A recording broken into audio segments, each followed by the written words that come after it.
Ooh, happy Friday, everybody. Everybody, hello. Welcome. This is Forrest out in St. Louis. I just said everybody. I'm not supposed to do that. So let's try it again.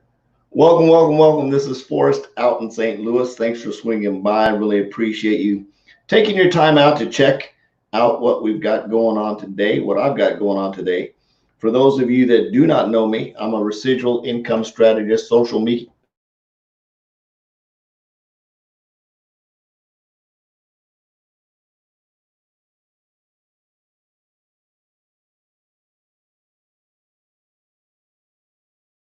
social media.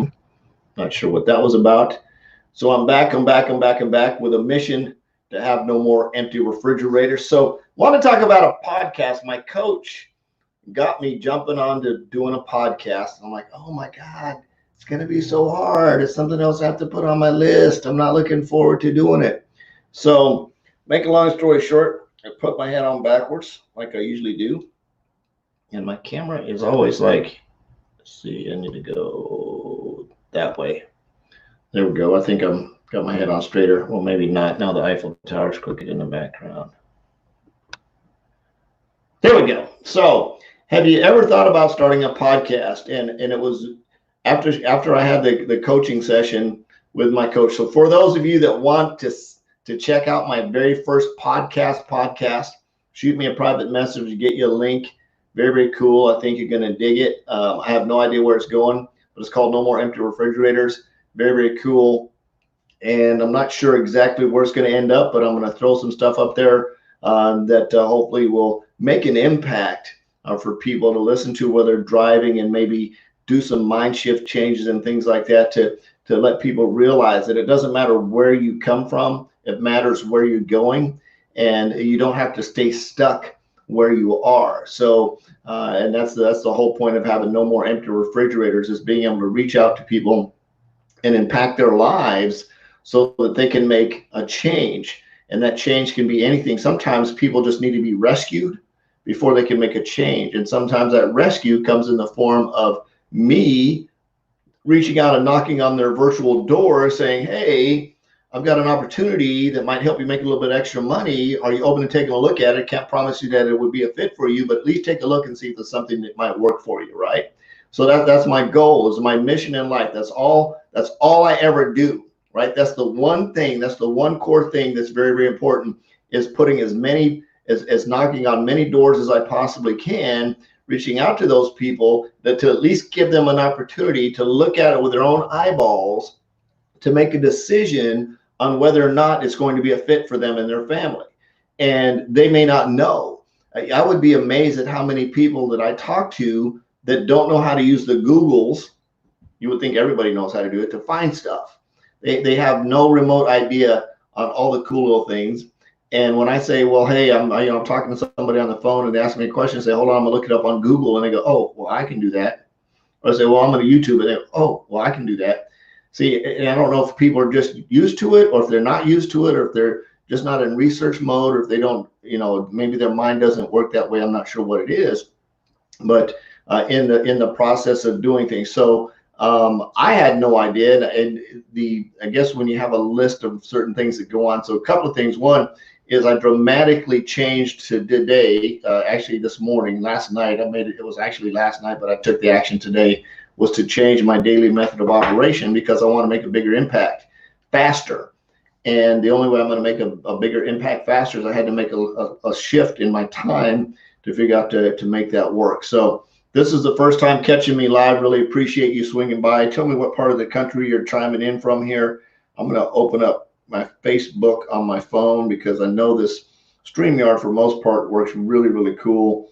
It was a little bit glitchy the other day, so I just want to make sure that I'm not missing any comments. Like Rick Dixon just popped on. I can see him on my phone, but he's not popping up over here in my software. So thanks for swinging by, Rick. Really appreciate that. Thanks for jumping on and joining me here. So how do we 3 simple steps that I learned to start a podcast. And when my coach, when my 100K Inner Circle coach shared this with me, I was like, really? It's really that easy? So she gave me some ideas on how to get that set up to make it possible to do that. So if you would like to check out the podcast, shoot me a private message. I'll get you a link to it. I think you'll enjoy it. And again, the goal is to just talk about some mind shift stuff on there. I'm going to share some content in there that will give people encouragement to maybe, if you have that little boy inside of you that grew up struggling, hungry, maybe from a poor family, didn't have whatever it is. Some kids have some real crappy backgrounds. All in all, me being poor and living on government assistance for a while and not having a father, that's probably the worst thing that possibly could have happened. I mean, there's some kids out there that get beat and abused and used and just all kinds of crazy stuff, and my heart goes out to you. So that's even worse. I would love to hopefully get the podcast up and running where I could interview some people to share some experience, strength, and hope, and give people the hope to move forward and realize that they're not unique, that there's people out there that are like them that come from those types of backgrounds. So I think that's going to be a good place for No More Empty Refrigerators to go, because in the concept of that idea is I got to the point where I got sick and tired of opening up a refrigerator at the end of the month. And sometimes there were 6 or 7 days in there where there's literally nothing in the refrigerator to eat. Nothing. It wasn't something in there that you wanted to eat. And when I say the refrigerator, there wasn't anything in the kitchen cabinet either. I mean, it was done. It was like the government cheese was gone, and there was just nothing. There was no money. And my mom was very good at figuring stuff out. So she would sometimes come up with a little bit of food from somewhere somehow, which was very cool. But again, she was handicapped, so she wasn't mobile enough to run out and do some stuff.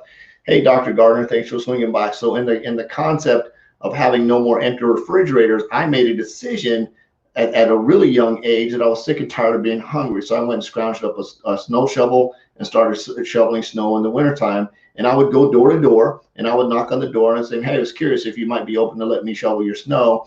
And, I don't even remember how much I said. I think they said how much you charge, and I would throw a number out there, and I would shovel the snow, and I'd come back, and they would give me some money.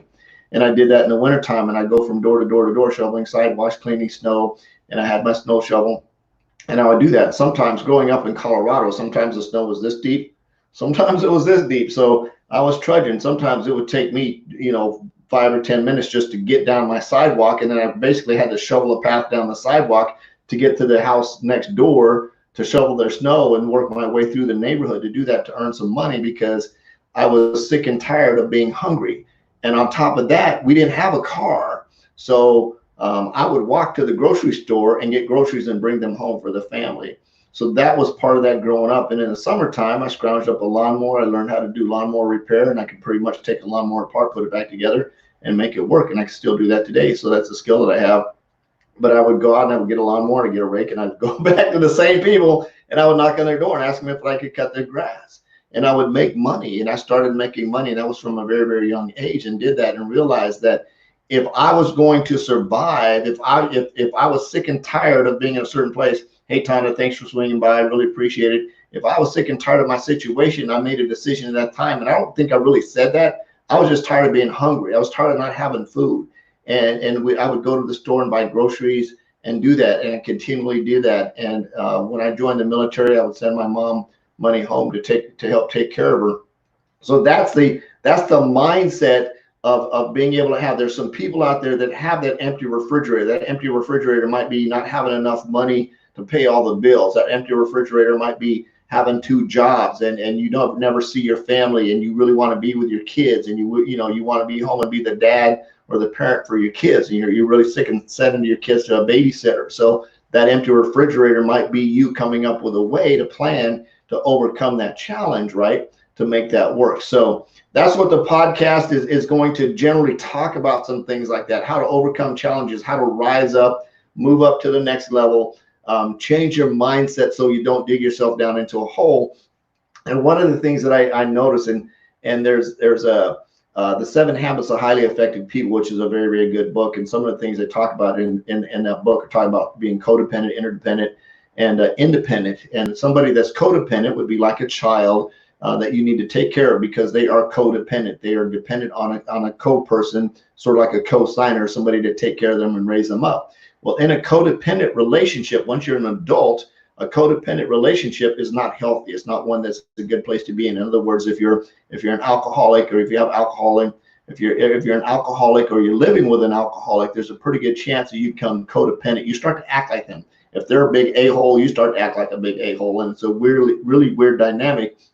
So when the alcoholic goes into recovery, if the spouse of the alcoholic doesn't also go into some kind of AA recovery program to also figure out how to deal with their the relationship isn't going to get fixed, and it usually ends up being in a bad place. Although the alcoholic's getting fixed, the codependent non-alcoholic isn't, so they still have all the bad crap that they sort of got from the alcoholic in that relationship. Then, of course, being interdependent would be somebody that you sort of work together as a team. You're interdependent on one another, and you work together as a team.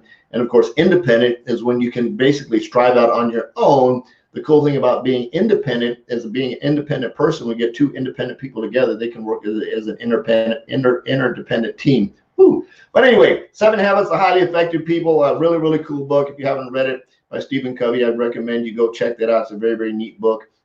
Really changes the way you look at people and deal with people, especially in marketing, when there's so many dysfunctional people running around that you bump into. And some people like to be, they love the attention. They're always having problems because they know if they have a problem or an issue, everybody's going to come to their rescue, and they need to be rescued. So some of the things we're going to talk about in the No More Empty Refrigerators is how to change that mind shift, and maybe how to go and get the help that you need to get help. So you change that way. So you're attracting healthy people into your life, not the people you're going to attract because you're out there getting attention because you have a dysfunctional thought process. You're attracting bad, negative people who are going to come and take use you and abuse you because of that negative attention that you're attracting. So a lot of cool things we're going to talk about on the podcast. I'm very excited about it. Hey, Robert, thanks for swinging by. Hey, Maria, and I'm looking over here because the stuff isn't popping up in my feed for some reason in StreamYard. So I'm looking at you guys over here on my iPhone, and really appreciate you coming by. So how to start a podcast really quick. Coach Elsa, boom, hats off to you. Really neat. Again, if you guys want that, shoot me a private message. I'll get you a link. I've got the page set up. I've just got to get a couple of the podcasty things put in there. Podcasty things, whatever they are. I'm brand new. It's like it's starting launching sort of today, I guess, if you want to call it that. So I'm excited to see how it's going to work. So if you'd like to check that out, shoot me a private message. I'll get you the link to that so you can come in and sort of see what we've got going on, and it's going to grow. I'm actually sort of excited about it. I spent a little bit of time working on my lunch break today, so I'm excited to see where that's going to go. So 3 things that I learned. One is you've got to have somewhere to put the podcast and host it. And it was recommended that I use, my coach recommended Anchor. That's ANCHOR. You can look them up. I think it's like anchor.fm, I think is the actual place you can go to load your podcast. The other thing she said was I was like, well, where do I get the time to do a podcast? Watch this, you guys. This is stupid crazy. Well, I use StreamYard. You can use Zoom as well. And in the back end, you can simply go in and download the audio from this Facebook Live. So I can actually take this Facebook Live and download the audio and put it onto my podcast. And in StreamYard, you can actually go to a past broadcast. You can hit download and it asks if you want to download the video, download the audio, or download both. And I can actually just download the audio, and I can use that. And I can push it over right over to my podcast. So very cool thing there. So I actually did steps 1 and steps 2. So the first step is go to anchor.com and sort of set you up your little account, and it's going to ask you for your name, and it's going to ask you to put all your stuff in there. So you go in and sort of build your profile. So that would be step 1. Step 2 is you can either use StreamYard, or you can use Zoom, or if you have another type of software that can separate the audio from the video, you download that audio, and of course you're going to load that up. And of course, step 3 is name your podcast. And I'm not going to tell you what it is because I'll do that maybe tomorrow once I get some stuff going. So if you'd like to know what the podcast is, you have to shoot me a private message to get you the link. But it's going to have a really cool name. Of course, the name of the podcast is going to be No More Empty Refrigerators. We got a URL set up for it. You guys can check out here. I'll get that to you here in a minute. So I really, truly appreciate you guys. I love you. Jesus loves you. You guys got to check out my podcast. I'm excited about it. I think it's going to be fun-orific. Yeah, I said fun-orific.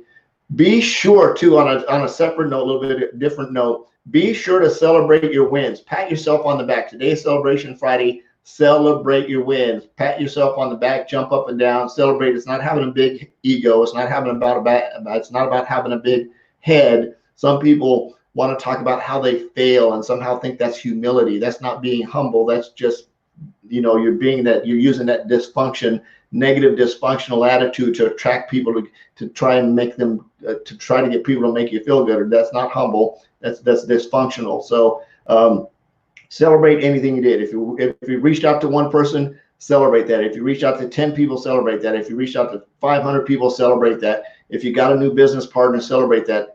If you took any kind of action, celebrate taking action, because one of my good friends, Bill's, I haven't seen him in a long time. I was in insurance with. Woo, my brain's all over the place. He used to say no more zeros at the end of the day, which simply meant he was either going to reach out to somebody, he was going to follow up with somebody, or he was going to enroll somebody. And he was an insurance guy, and he's been saying that. So no zeros at the end of the day. I love you. Jesus loves you. There's absolutely nothing you can do about it. No more empty refrigerators. Go out and make an extreme impact. Peace out. We'll see you tomorrow. Bye-bye.